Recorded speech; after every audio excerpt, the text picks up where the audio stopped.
با اخبار مهم امروز 24 январ من شالوگو خوجا شما را همراهی میکنم. روز بخیر. در ابتدا سرخطی مطالب برنامه.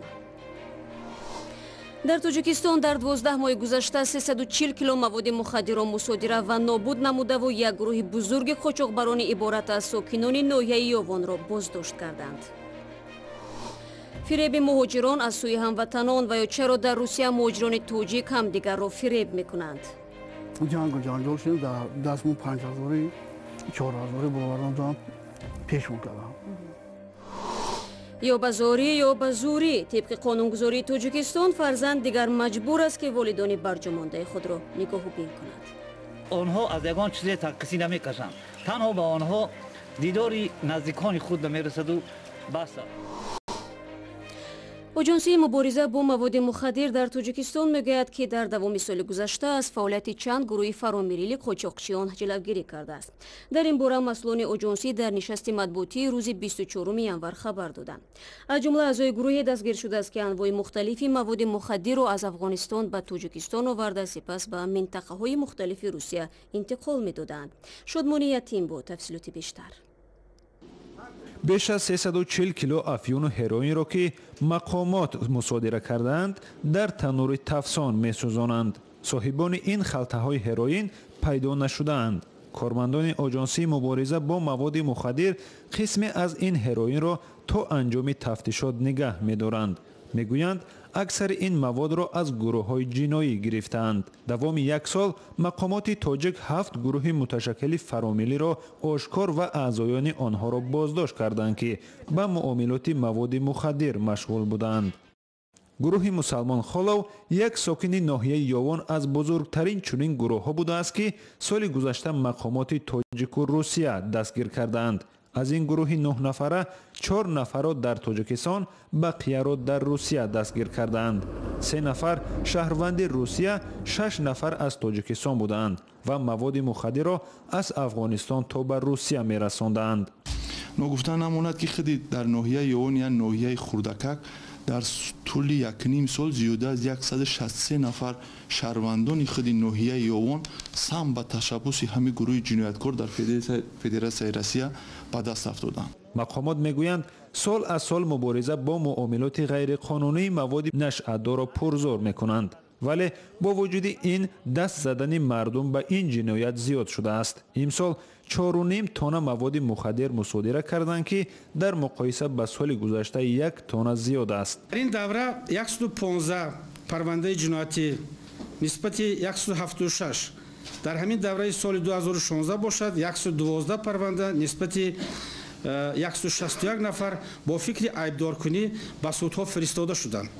مقامات اعتراف میکند که سال از سال گروه‌های متشکل جنایی افزایش می‌یابد. از جمله امسال 7 گروه جنایی فراملی بازداشت شده است که به گفته کارشناسان نشان داده زیاد است. شادمان یتیم، اسکندر فیروز، آزادی دوشنبه.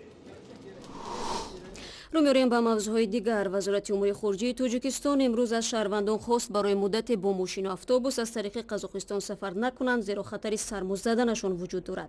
این هشدار در حالی است که 2 روز پیش مقامات قزاقستان گفتند 57 مهاجر توجیک را از مرگ نجات دادند. روز 21 январ اتوبوس مهاجران از ولایت سوق در ناحیه بلندین در 50 درجه سردی از کار مانده است. مقامات گفتند اگر ماموران نجات قزاق سر وقت نمی آمدند ممکن بود همشان در سرمای قهرتون هلاک شوند. معمولا از اتوبوس قطارها مهاجران استفاده میکنند که برای خریدن چیپتای هواپیما دستی کوتاه دارند، ولی جان خود را در خطر گذاشتن به معنای آن نیست که این مهاجران در روسیه کار خوب مییابند و زندگیشان بهتر میشود. سالانه هزارها تن آنها با عیب میانروها با کیسه خالی به وطن برمیگردند. عبدالرحمن روزیقوف 8 ماه پیش با پول قرض برای کار به روسیه رفت و از آنجا با دستی خالی به خانه برگشت. وی میگوید بر عوض زحمت‌های سنگین چند ماه نتوانسته است از کارفرما حق مزدش را بگیرد. روزیقوف میگوید او را با 3 همراهش یک مهاجری همدیهه‌شان با وعده دریافت کاری خوب به روسیه برده بود. نظرов دلشاد همراه قلویش ما هم 4 نفره گرفته بود. ما آدمایی که همدیه گفتم ما رفتیم. ما گفتیم که باوری کردیم رفتیم. اینا قسم داده اینجا خوردن که جای کار است، همه چیز شرایط مهیا است. رفتیم یکم شرایط ندارم جنگ و جنجال شدیم دستمون 5000 4000 برآوردم دادم پیشمون کردم. آنها در شهر کراسنایارسک روسیه ساختمانچی بودند. کارفرما برای 4 نفر باید 320,000 روبل می‌پرداخت، اما کمی بیشتر از 30,000 روبل گرفتند و خلاص. عبدالرحمن رازیخوف چون با گذشت 3 ماه از بقیه پول درک نشد، با 3 همراهش به تاجیکستان برگشت. اما دوران پادوال و فشار می‌آوردن خیلی دیگه ما امکانات نداریم یگم جا رویم پول نداریم که مثلا بشر رویم با یگم جا دیگه رویم یگم امکانات نداشتیم. 3 ماه شده ما نمیدونیم که دکیچو مراجعت کنیم. همینا. شهاب‌الدین قربانوف یکی از دیگر همراهان عبدالرحمن است که به خاطر نگرفتن حق کارش عصبی و بیمار برگشته حالا طبوبت میگیرد. گویا که پولی همون راه پولی ما کار نکردم، راه پولی که می اومدگی میرفتگی ما کار کردیم. از یک بگو کردیم خیلی شپیدن شب موندگی بود. قطیمان لیشنم قطی اوزی اوش من اوشانم قطیمان لیشنم خیلی کاری. هم بچه که من بردگی هم دل شد نظر. شهاب‌الدین میگوید روز کارفرمایش به خانه او آمده تهدیدش کرده است و هیچ وجه از او مبلغ نپرسند وگرنه به دادگاه شکایت میبرد. تون برای سود بتیم خدا گفتم شما سودتید مراجعت کنید من برام گوزانم همون تا گرفته رفت. دلشاد نظروف نفری که به گفته همصحبتان ما آنها را به روسیه برده معاششان را نپرداخته است در یک تماس تلفنی به رادیوی آزادی این ادعاها را رد کرد. доказал письмо на истории печату хамаш аста ама хаздоран ама одамо дафтари ҳаят меомад дафтар ручкаи китоб заагам нор булавагам.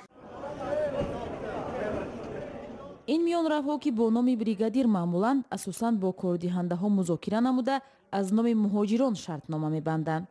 با خودی کارگران باشند عهدهای لفظی دارند که بیشتر وقت بر ضرر آنها انجام می‌یابد. مقامات میگویند در سال 2017 بر اساس عریضه 340 مهاجر کاری در روسیه 34 میلیون روبل روسیه دستمزد مهاجران کاری تاجیک را برگردانیدند. حالا میرویم با پاکستان که در آنجا بعد جستجوی 2 هفته‌ای قاتل احتمالی زینب انصاری 8 ساله را بازداشت کردند. فرد متهم به تجاوز و قتل چندین کودک نابالغ دیگر متهم می شود. پیوندان و ساکنان ولایت پنجاب بعد پیدا کردن جسد زینب پلیس را با آن عیبدار می‌کردند که اگر قاتلان کودکان را سری وقت جزا می‌دادند شماره قربانیان زیاد نمی‌شد. طاهر سفر این موضوع را پیگیری کرد.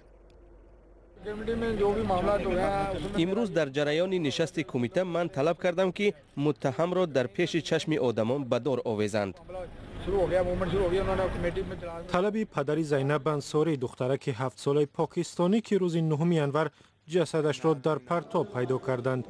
او بعد ملاقات با افسران پلیس صحبت کرد که روز 23 انور گفتند متهم به قتل زینب دستگیر شد. از او عمران علی نام بردند که 24 سال داشته است و به گفته پلیس چند کودک را تجاوز کرده کشته است.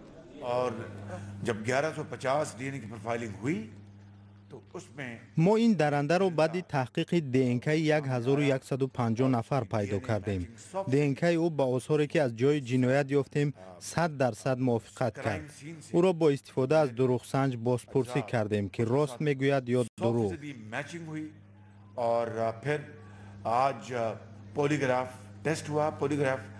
قتل بیرحمانه زینب مردم پاکستان و به خصوص ولایت پنجاب را به خشم آورد و سبب تظاهرات خشونت‌آمیز شد. مردم می گفتند پلیس برای پیدا کردن جنایتکار کوشش نمی کند.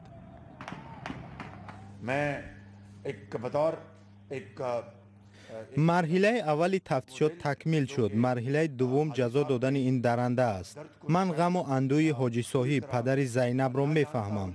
اگر من بودم میخواستم این درنده را در بازار در پیش مردم به دار آویزند، ولی من مطیع قانون هستم و قانون جزا را مقرر میکند. اگر مجھے پوچھیں تو میرا دل چاہتا ہے لیکن میں قانون کتابیں ہم سب مثل زینب در 2 سال اخیر در پنجاب 12 کودک را تجاوز کرده کشتند. مفتشان می گفتند در بدن اکثر قربانیان زخم‌های شبیه بود، آثار نفسگیر کردن، سوختگی و زخمی تیغ.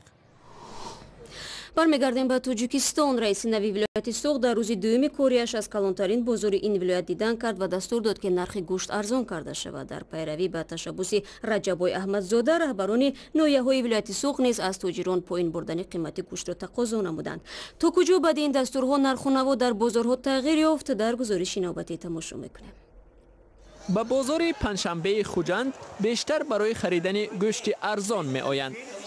як ҳафта пеш раиси тоза интихоби вилоят дастур дод дар бозорҳо нархи гӯштро поин бубаранд. сипориш дода ба ҳафта мо арзон таклиф дод, лекин мол қимат олӣ.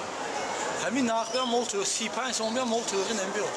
гӯшт муҳимтарин маҳсулоти сабади истеъмолии мардум аст. дастури поин овардани нархи он сокинони шаҳри хуҷандро хушҳол кард. аммо ин супориш ба нархи гӯшт таъсире нагузоштааст. назари харидорон ба роҳи дастуру супориш ба танзим даровардани нархи гӯшт дар бозор яксон нест. бархе ин иқдомро дуруст медонанд, бархе ба иҷрои доимии он шубҳа мекунанд. арзон шуда гумон барои чӣ?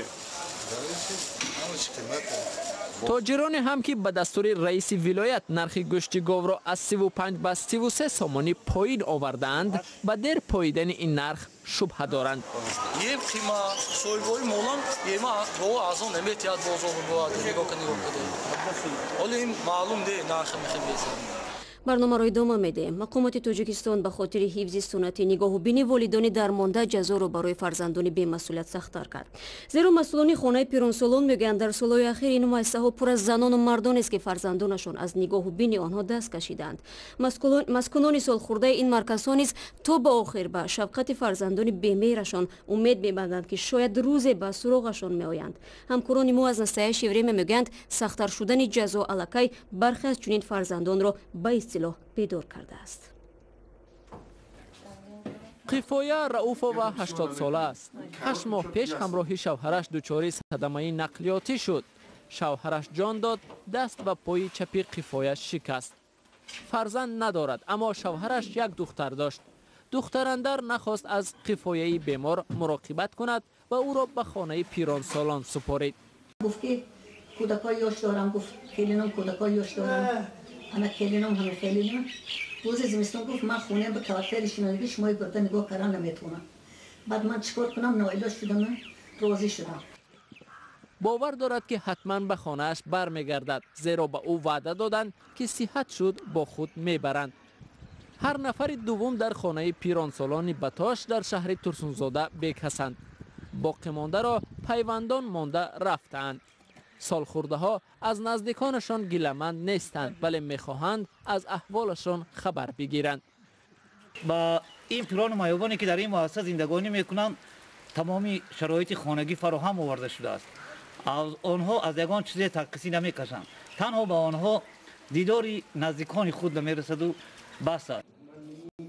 сарқонуни тоҷикистон фарзандонро барои нигоҳубини волидайни пир муваззаф кардааст. ахиран қонунгузорон ҷазоро барои онҳое ки аз ин масъулият сар мепечанд сахттар карданд.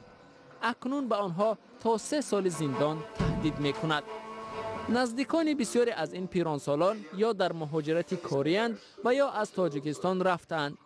баъди ҷанги шаҳрвандӣ дар солҳои аввал маскунони хонаҳои пиронсолон рӯсзабонҳо буданд. фарзандони онҳо ба Русия рафтанду волидонашонро дар тоҷикистон фаромӯш карданд.